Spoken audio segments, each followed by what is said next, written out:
The clock on Rosa's kitchen wall showed 9:47 p.m. when she finally sat down with her cup of instant coffee.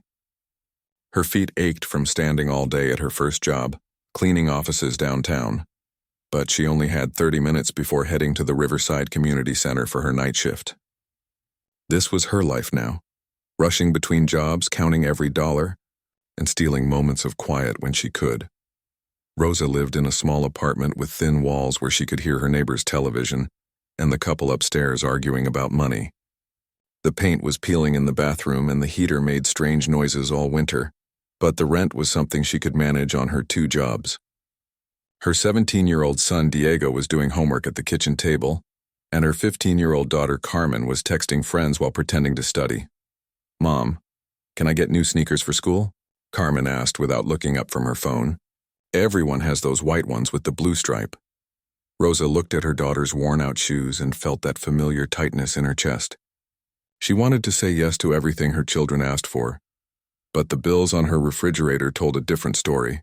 The electric bill was due in 3 days, and they were already eating rice and beans more often than she would like. "We'll see, baby," Rosa said, which both of them knew meant not right now. Diego looked up from his math homework. "I can work more hours at the grocery store, Mom. They said I could pick up Saturday shifts." "No," Rosa said firmly. "Your job is school. I'll handle everything else." At 10:15, Rosa kissed her children goodnight and walked 6 blocks to the community center. She didn't own a car, couldn't afford the insurance and repairs that came with having one. The evening air was cool, and she pulled her jacket tighter as she walked past the nice houses with their perfect lawns and bright porch lights. The Riverside Community Center was beautiful at night. The large glass windows glowed warmly, and Rosa could see people inside finishing up their evening yoga class. These were people who could afford gym memberships and organic smoothies after their workouts. They drove cars that were newer than anything Rosa had ever owned and wore workout clothes that cost more than her weekly grocery budget. Rosa entered through the back door and hung her jacket in the small janitor's closet that smelled like cleaning supplies and old mops. She tied her gray hair back with a rubber band and put on her uniform shirt, a plain blue polo with Riverside staff embroidered on the pocket. The shirt was too big for her small frame, but it was clean and it was hers. The yoga class was ending as Rosa began her rounds. She watched through the window as the instructor, a young woman with perfect blonde hair, thanked everyone for coming. The students rolled up their expensive mats and chatted about their dinner plans and weekend getaways. Rosa waited until they left before entering to clean. She had learned to be invisible at this job. People looked through her as if she were part of the furniture. Sometimes they left personal items behind, a wallet, car keys, a wedding ring removed for class, and she would carefully place them in the lost and found box at the front desk. She had never taken anything that wasn't hers, not even a quarter someone dropped. Her mother had raised her better than that. As Rosa mopped the yoga studio floor, she began to hum softly. This was her favorite part of the job, when the building was quiet and she could let her voice fill the empty spaces. She had always loved music, ever since she was a little girl singing along to her grandmother's old records in Spanish. Her grandmother used to say that Rosa had a gift, that her voice could make angels weep. But life had a way of putting dreams on hold. Rosa had gotten married young to a man who promised her the world, but delivered only disappointment and debt. When Diego was born, she thought maybe things would change. When Carmen came along 2 years later, she hoped her husband would grow up and become the father their children deserved. Instead, he grew more distant and more angry. He would disappear for days, coming home with empty pockets and wild stories about opportunities that never seemed to work out. Rosa tried to hold the family together, working part-time jobs while caring for 2 small children. She stopped singing except for lullabies, stopped dreaming except about making it through another day. The divorce papers were signed on a Tuesday morning in November, 3 years ago. Rosa sat in the courthouse hallway afterward, holding Carmen's hand while Diego kicked at the floor with his sneakers. She was officially a single mother with no savings, no family nearby to help, and 2 children who needed her to be strong. That was when Rosa learned to become invisible. She took cleaning jobs because they paid cash and didn't ask too many questions. She worked nights because she could be home when her children got back from school. She kept her voice quiet because she couldn't afford to draw attention to herself, or lose any of her jobs. The community center paid her $12 an hour to clean 4 large rooms, 3 bathrooms, and the main lobby. It took her exactly 4 hours if she worked efficiently, which meant she could be home by 3 a.m. and get a few hours of sleep before Diego and Carmen woke up for school. Rosa moved through the building like a ghost, emptying trash cans and wiping down surfaces. In the main event room, she found streamers and confetti from someone's birthday party. There were cake crumbs on the floor and lipstick marks on champagne glasses. Someone had lived a celebration here, while Rosa was at her other job, scrubbing office toilets downtown. As she swept up the party remnants, Rosa hummed a song her grandmother used to sing about a woman who worked hard all her life and was rewarded in heaven. The melody echoed softly in the large room, and for just a moment, Rosa let her voice grow a little stronger. The sound was rich and warm, filling the space with something beautiful. Then she caught herself and went back to humming quietly. This was not the place for her voice. This was not her stage. She was here to clean and go home, to count her small paycheck and hope it was enough to keep the lights on for another month. Rosa finished her work at 2:45 a.m. and walked back through the quiet streets to her apartment. Diego had left his math book open on the kitchen table, and Carmen had forgotten to put her dishes in the sink. Rosa smiled despite her exhaustion. These were the sounds and messes of a home where children felt safe enough to be children. She would be back at the community center tomorrow night, and the night after that, invisible to the people who came and went. But Rosa was stronger than she looked, and her voice was more powerful than anyone could imagine. She just didn't know that yet. The flyer appeared on the staff bulletin board on a Wednesday morning in late October.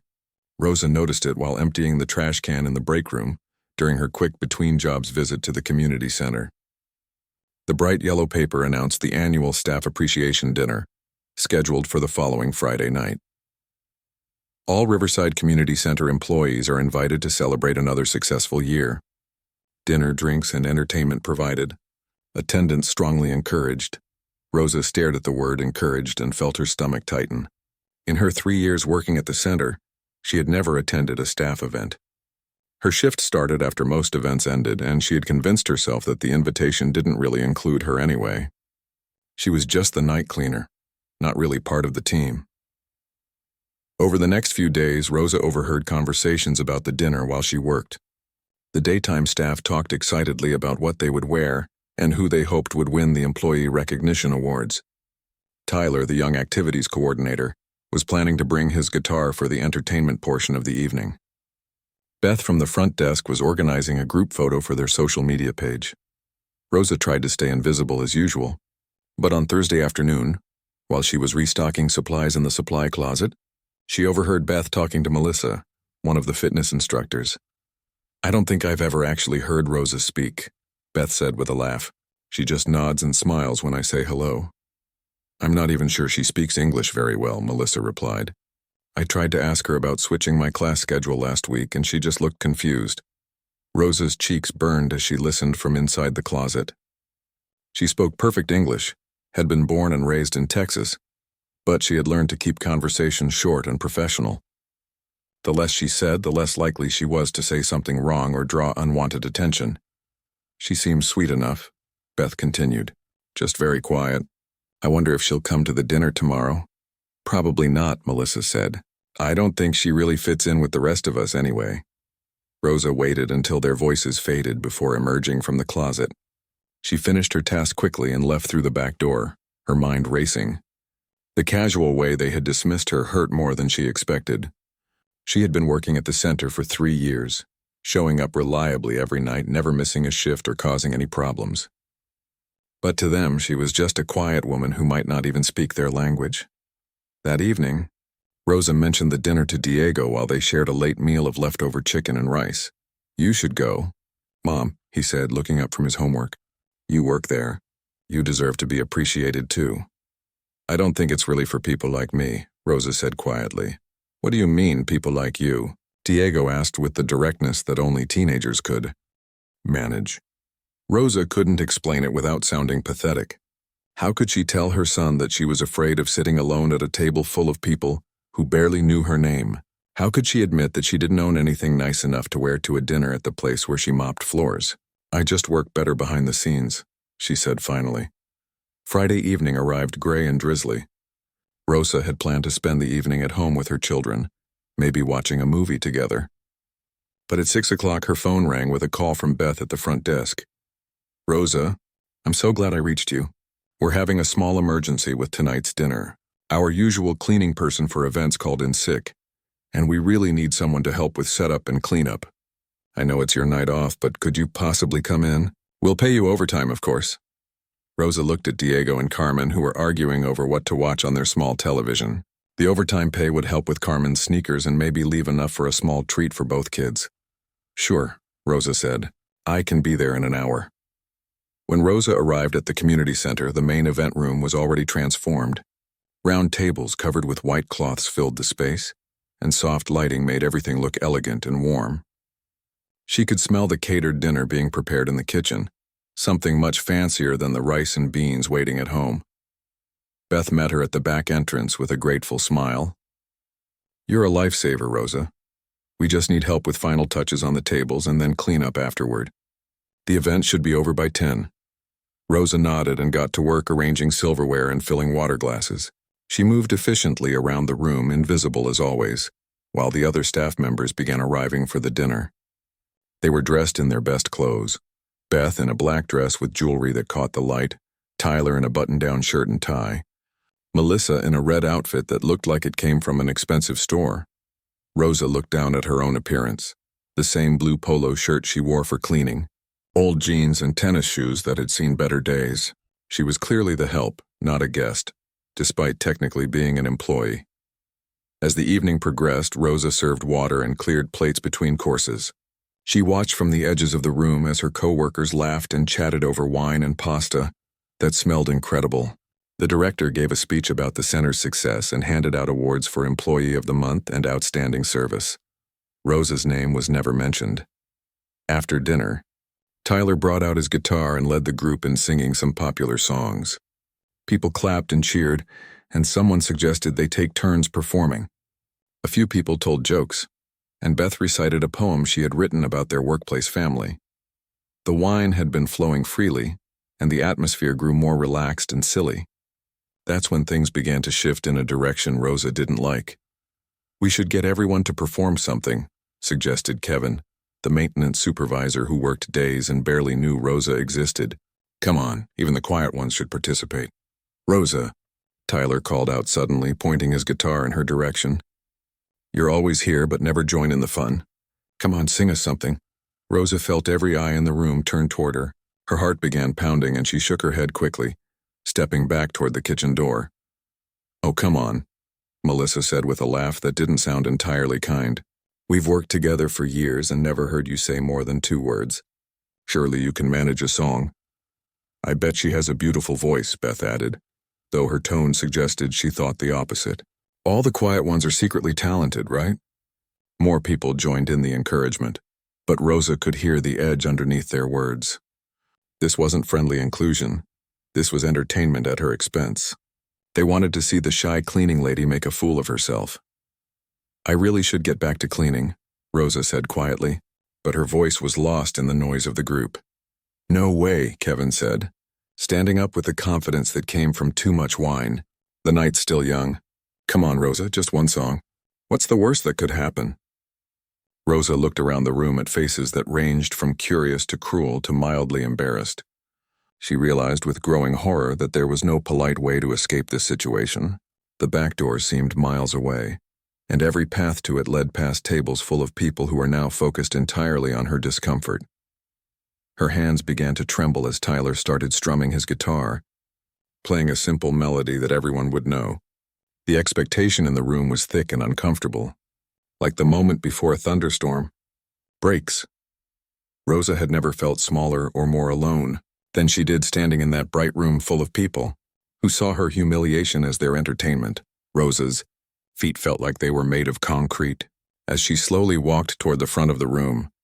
Each step seemed to echo in her ears, louder than the gentle strumming of Tyler's guitar or the expectant murmur of conversations around the tables. Her heart was beating so fast she was sure everyone could hear it.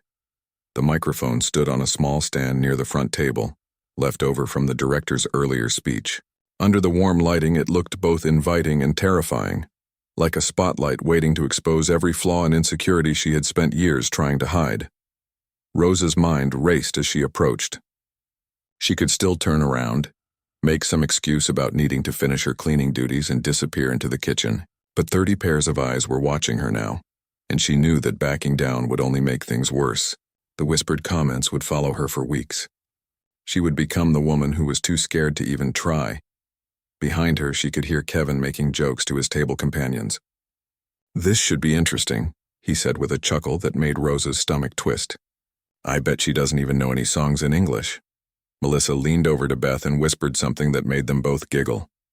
Tyler continued playing a simple melody, the same 4 chords over and over, waiting for Rosa to choose a song. The repetitive strumming felt like a countdown timer, marking the seconds until her inevitable embarrassment. Rosa reached the microphone and stood there for a long moment, staring at it like it might bite her. Her hands were shaking so badly she had to clasp them behind her back to hide it. The room had grown quieter now, the conversations dying down as people settled in to watch the show. "Take your time," Tyler said, though his tone suggested he was already enjoying the awkwardness of the situation. "Just pick any song you know. We're all friends here." But Rosa could see their faces, and friendship wasn't what she found there. Some people looked genuinely curious, but others wore expressions of barely contained amusement. They were waiting for her to stumble over words, to sing off key, to confirm their assumption that the quiet cleaning lady had nothing interesting to offer. Rosa closed her eyes and tried to think of something simple, something safe. Maybe "Happy Birthday" or "Twinkle, Twinkle, Little Star." Something so basic that even if she messed it up, it wouldn't be too humiliating. But as she stood there in the silence, another song came to her mind instead. It was a song her grandmother used to sing, an old spiritual called "Precious Lord, Take My Hand." Her grandmother had sung it while cooking dinner, while hanging laundry on the line, while sitting on the porch in the evening watching the sunset. It was a song about finding strength in difficult times, about trusting that someone was watching over you even when you felt completely alone. Rosa's grandmother had taught her that song when she was 7 years old, standing in the kitchen of their small house, flour on their hands from making tortillas. "Music is prayer, mija," her grandmother had said. "When you sing from your heart, you're talking to God and to everyone who needs to hear what you have to say." The memory of her grandmother's voice gave Rosa a small spark of courage. She opened her eyes and looked out at the room full of people who thought they knew exactly who she was and what she was capable of. Maybe it was time to show them they were wrong. Rosa stepped closer to the microphone and adjusted it with trembling hands. The feedback squealed for a moment, making several people wince and laugh. Tyler stopped playing and waited for her to begin. The room fell completely silent. Rosa took a deep breath, the way her grandmother had taught her, filling her lungs from the bottom up. She thought about Diego doing homework at their kitchen table, working so hard to build a better future. She thought about Carmen, who deserved those new sneakers and so much more. She thought about all the nights she had walked home from work, humming to herself in the darkness, keeping her voice small and hidden. Then she began to sing. "Precious Lord, take my hand, lead me on, let me stand." The first words came out soft and uncertain, barely above a whisper, but as the familiar melody filled her chest, something shifted. Rosa's voice grew stronger, richer, more confident with each note. The years of keeping quiet, of making herself invisible, seemed to fall away like old clothes. "I am tired. I am weak. I am worn." The room was dead silent now, but it was a different kind of silence than before.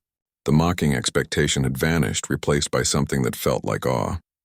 Rosa's voice soared through the melody with a power and beauty that seemed impossible from such a small, unassuming woman. Tyler had stopped playing his guitar entirely, listening in amazement. Beth's mouth had fallen open. And Melissa sat frozen with her wine glass halfway to her lips, forgetting to drink. "Through the storm, through the night, lead me on to the light." Rosa's voice filled every corner of the room with warmth and emotion. She wasn't just singing the words, she was living them, pouring years of struggle and hope and faith into every note. Her voice had a quality that seemed to reach directly into people's hearts. past all their defenses and pretenses. Kevin, who had been making jokes just minutes before, found himself leaning forward with tears in his eyes. The director, who had been checking his phone during the performances, set it down and gave Rosa his complete attention. As Rosa reached the chorus, her voice opened up completely, revealing a range and power that belonged on concert stages, not in community center break rooms. She hit notes that seemed to float in the air long after she moved on to the next phrase. Her voice had a haunting quality that made everyone in the room feel like they were hearing something sacred. Take my hand. Precious Lord, lead me home. The song built to its climax, and Rosa's voice soared higher and stronger than anyone could have imagined. She had forgotten about the audience, forgotten about her fear and embarrassment. She was lost in the music, connected to something larger than herself, channeling all the love and pain and hope she had carried for so many years. When she reached the final verse, her voice dropped to a whisper that somehow carried to every corner of the room. The last note hung in the air for what felt like forever. Pure and clear and absolutely perfect. Then there was silence. Complete, absolute silence. Rosa opened her eyes and saw 30 faces staring at her in shock. For a moment nobody moved or spoke. She had expected laughter or polite applause, but instead she found something she had never seen directed at her before. Pure, speechless amazement.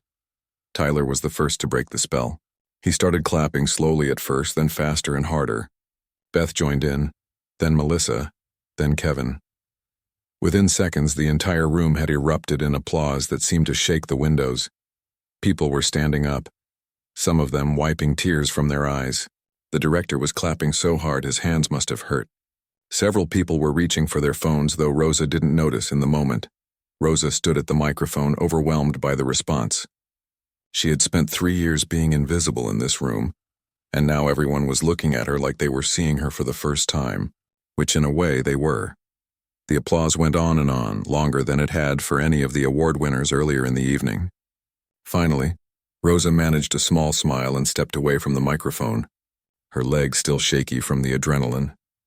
As she walked back toward the kitchen, people reached out to touch her arm, to congratulate her, to tell her how incredible she was. Rosa nodded and smiled, but she was still in shock herself. She had no idea that her voice could fill a room like that she could command attention and respect, with nothing but a song her grandmother had taught her decades ago. For the first time in 3 years at the Riverside Community Center, Rosa was no longer invisible. Rosa barely slept that night. She kept replaying the moment in her mind, the silence after her song ended, the thunderous applause, the way people's faces had changed from mockery to amazement. Every time she closed her eyes, she could see Tyler's shocked expression and Beth's tears. When she woke up Saturday morning, Rosa assumed life would go back to normal. She made breakfast for Diego and Carmen, helped them with their weekend chores, and tried to push the dinner party out of her mind. It felt almost like a dream now, too incredible to have really happened. But at noon, her phone started ringing. The first call was from Beth. "Rosa, you have to see this," she said, her voice excited and breathless. "Someone recorded your performance last night and posted it online. It's everywhere." Rosa didn't understand what that meant. She rarely used social media and didn't own a computer. "Posted it where?" she asked. "Facebook, Instagram, TikTok, everywhere. The video has been shared thousands of times already. People are calling you incredible, amazing. Rosa, you're famous, famous." The word felt foreign in Rosa's mouth. She was a night janitor from a small apartment who worried about electric bills and her children's school clothes. Famous was for other people, people who lived in different worlds. But the phone kept ringing. The second call came from a local news reporter named Janet. "Ms. Rodriguez, we'd love to interview you about your performance last night. Our viewers would be fascinated to hear your story." Then Channel 7 called. Then the morning radio show on 101.5. Then a blogger who wrote about viral videos. Rosa's phone buzzed constantly with text messages from numbers she didn't recognize. People who had somehow gotten her information and wanted to talk about her singing. Diego and Carmen gathered around the kitchen table, wide-eyed, as their mother tried to handle the flood of attention. "Mom, what's happening?" Carmen asked, staring at the phone that wouldn't stop buzzing. "I sang a song last night at work," Rosa said weakly. "Apparently someone recorded it." Diego grabbed Rosa's old phone and managed to find the video online. The three of them huddled together, watching Rosa's performance play out on the small screen. Even in the shaky amateur recording, her voice was stunning. The comments below the video were overwhelmingly positive. This woman has an incredible voice. Chills, literal chills. Who is she? This is what real talent looks like. Someone needs to get this woman a record deal immediately. But it was the negative comments that caught Rosa's attention. Several people had recognized the community center and were not kind in their observations. Looks like they were making fun of her. Before she started singing, "Jerks, you." Can see people laughing at her in the background. Disgusting. Those people should be ashamed of themselves. Rosa felt a complicated mix of emotions reading the responses. Part of her was thrilled that people appreciated her singing, but another part felt exposed and vulnerable. The whole world could now see what had been a private moment of humiliation turned triumph. Sunday morning brought more surprises. Rosa was getting ready for church when someone knocked on her apartment door. She opened it to find a well-dressed woman with a professional camera crew behind her. "Ms. Rodriguez, I'm Jennifer Walsh from Channel 12 News. We'd love to interview you about your amazing performance. Would you have a few minutes?" Rosa looked down at her old church dress and then at the camera equipment filling her narrow hallway. I don't know what to say. Just tell us your story," Jennifer said with a warm smile. "People want to know who you are, how you learned to sing like that." The interview aired Sunday evening. Rosa watched herself on television, sitting nervously on her small couch talking about her grandmother and her love of music. She looked smaller on TV than she felt in real life, but her voice came through clearly when they played clips from the community center performance. Monday brought the most surprising call of all. "Ms. Rodriguez, this is Father Miguel from St. Catherine's Cathedral downtown. We heard your beautiful voice on the news and were wondering if you might be interested in joining our choir. We've been looking for a lead soprano for months." Rosa had been going to a small neighborhood church her whole life, but St. Catherine's was the big, beautiful cathedral where important people went to worship. She never imagined they would want someone like her. "I don't have any formal training," Rosa said hesitantly. "Training can be learned," Father Miguel replied. "But what you have, that gift in your voice, that can't be taught. Would you consider coming to practice this Wednesday evening?" Tuesday brought calls from 3 different talent scouts. A woman from Nashville wanted to know if Rosa had ever considered country music. A man from Los Angeles asked about her interest in recording spirituals and gospel songs. Someone from New York wondered if she would be open to auditioning for Broadway shows. Rosa felt overwhelmed by the possibilities, but also terrified. These were worlds she had only seen on television, filled with people who had been training their whole lives for opportunities like this. Wednesday evening, Rosa found herself standing outside St. Catherine's Cathedral, wearing her best dress and carrying a folder of sheet music Father Miguel had sent her. The building was massive and intimidating, with stained glass windows that seemed to reach toward heaven. Inside, the choir was warming up.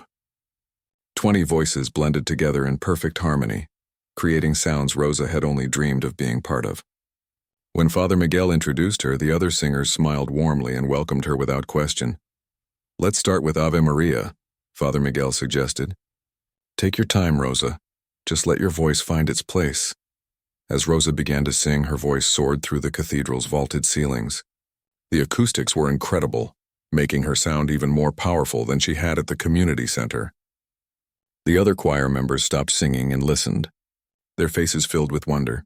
When the song ended, there was a moment of perfect silence before everyone began talking at once. "That was absolutely gorgeous. Your voice is a gift from God.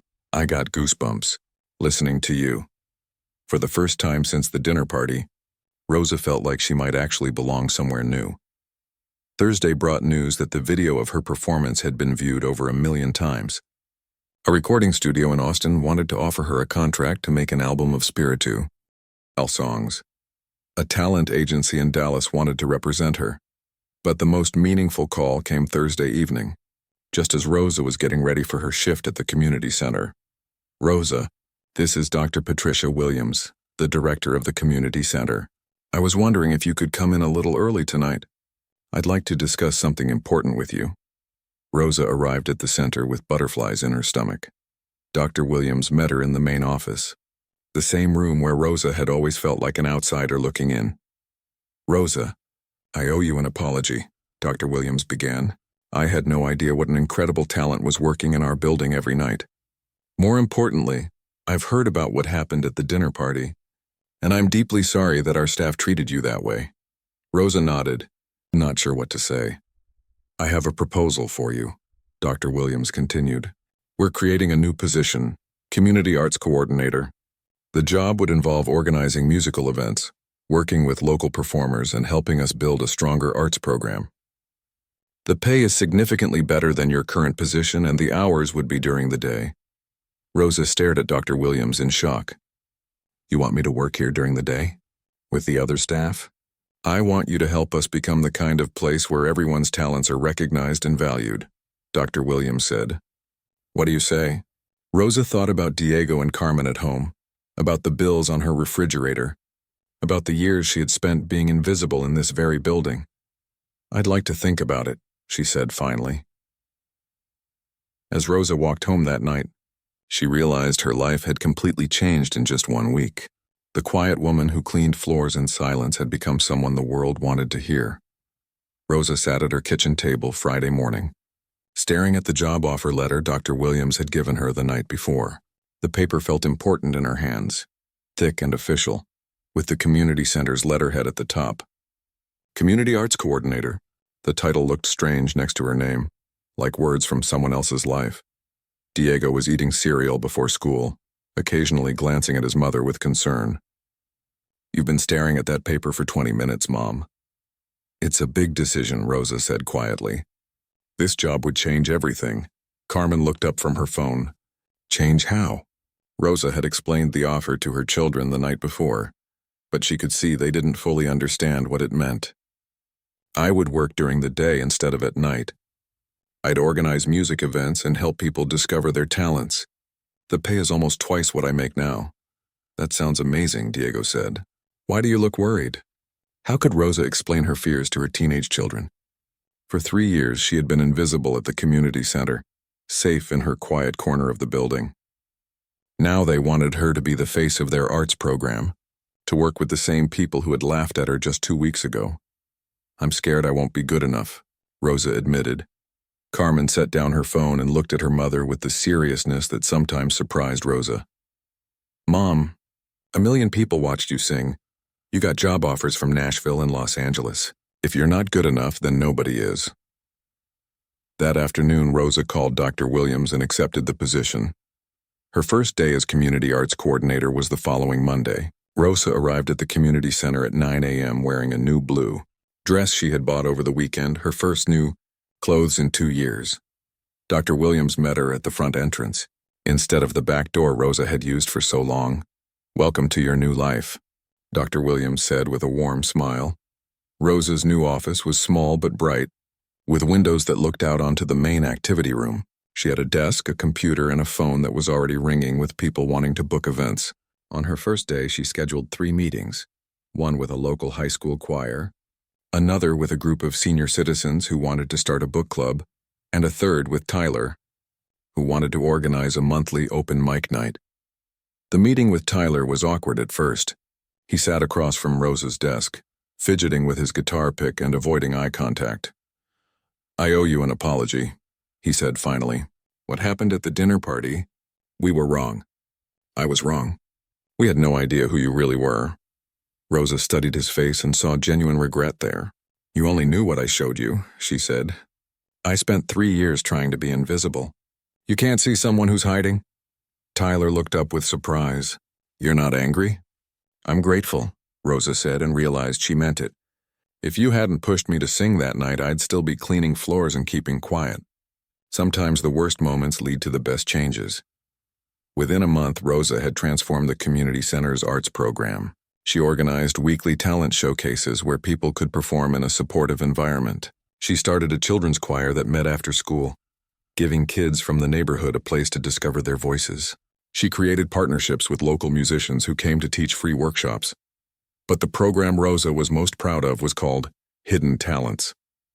Every month, she would feature someone from the community who had skills or abilities that had never been recognized. The first person she chose was Janet, the woman who cleaned the offices downtown during the day. Janet had been writing poetry for 30 years but had never shared it with anyone. When she read her work at the community center, people were amazed by her beautiful words about everyday life. Next came Carlos, an older man who fixed cars at a local garage. Carlos could paint incredible landscapes but had never shown his art to anyone except his family. The community center's walls were soon decorated with his colorful scenes of their neighborhood. Then there was Lisa, a young woman who worked at the grocery store, but had taught herself to play piano by watching videos online. When she performed at the talent showcase, 3 local churches asked her to become their pianist. Each month, Rosa discovered another person whose light had been hidden under layers of daily survival and self-doubt. She began to understand that her own experience wasn't unique. The world was full of people with incredible gifts who had never been given the chance to share them. The video of Rosa's original performance continued to spread online. By Christmas, it had been viewed over 5 million times.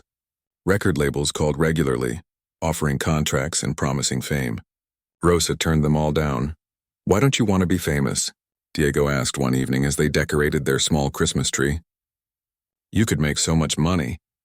Rosa considered the question as she hung an ornament her grandmother had given her years ago. "I tried being invisible for 30 years and it didn't make me happy. I don't think being famous would make me happy either. But helping other people find their voices? That feels right." The community center's Christmas concert that year was unlike anything they had ever produced. Rosa conducted a choir of 40 voices, community members of all ages who had discovered their love of singing through her programs. Carmen sang a solo, her young voice clear and strong. Diego played drums with a band of teenagers who had formed through the after-school program. But the most powerful moment came when Rosa herself took the microphone to sing "Precious Lord, Take My Hand," the same song that had changed her life. This time she wasn't alone. The entire audience sang along, their voices blending together in a harmony that filled the room with warmth and hope. After the concert, people lingered in the lobby, reluctant to leave the magic they had helped create. Rosa moved through the crowd, hugging participants and thanking audience members for coming. She noticed Tyler in the corner tuning his guitar after performing with the adult band. "Thank you," he said when she approached. "For what?" "For showing us what this place could be. Before you took this job, we just ran programs. Now we build community." Rosa looked around the room at people of all ages and backgrounds talking, laughing, and planning future collaborations. Mrs. Chen, who had started a Chinese language class, was talking with Carlos about painting scenes from her homeland. Janet was helping a group of teenagers write songs about their experiences in high school. 6 months later, Rosa received an unexpected phone call. It was from a documentary filmmaker who wanted to tell the story of the community center's transformation. "We've heard about what you're doing there," the filmmaker explained. "How one person's courage to share their gift inspired an entire community to discover their own talents. Would you be interested in being part of a film about the power of believing in people?" Rosa thought about the question for a long moment. A year ago, the idea of being in a movie would have terrified her, but now she understood that telling her story might help other people find the courage to share their own gifts. "Only if you include the other people," Rosa said. "Janet and Carlos and Lisa and everyone else who found their voice. This isn't just my story. It's our story." That evening, Rosa sat on her apartment's small balcony with a cup of coffee, watching the sunset paint the sky in shades of orange and pink. Diego was inside working on college applications. His grades had improved dramatically since he started playing music with other teenagers. Carmen was at choir practice, her confidence growing stronger every week. Rosa thought about her grandmother, who had taught her that music was prayer, that singing from the heart could reach people in ways that regular words couldn't. She had been right, but it had taken Rosa 45 years to fully understand the lesson. Tomorrow she would go back to the community center, not to clean floors in silence, but to help other people discover the songs they carried inside themselves. She would work with the shy teenager who wrote beautiful melodies, the retired teacher who wanted to start a drama group, the young father who could dance like he was flying. Rosa had learned that everyone has a gift hidden somewhere inside them. Sometimes it takes a moment of unexpected courage to let that gift shine, and sometimes, when one person finds the strength to share their light with the world, it gives everyone else permission to stop hiding their own. The quiet woman who had once been invisible had become a beacon, showing others that their voices mattered. Their talents were valuable, and their stories deserved to be heard. Rosa finally understood that the most powerful thing she could do wasn't just to sing beautifully herself, but to help others discover that they had beautiful songs too.